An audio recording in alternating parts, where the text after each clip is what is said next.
All right, prime time. Here's the video to find the winner for Chuck Stone's framed Joe Montana jersey. We'll check the time here is March 10th at 5:23 p.m.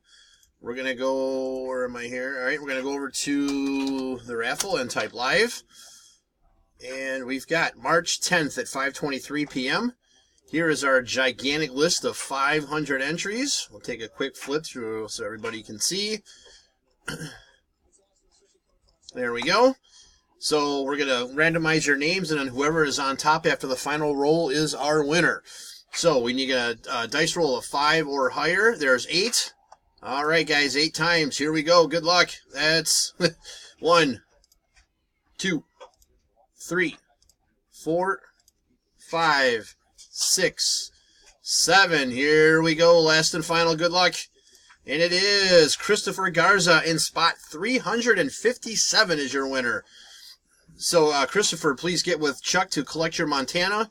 There's our verification code, our timestamp, and once again, March 10th at 5:24 p.m. That's it, guys. Thanks.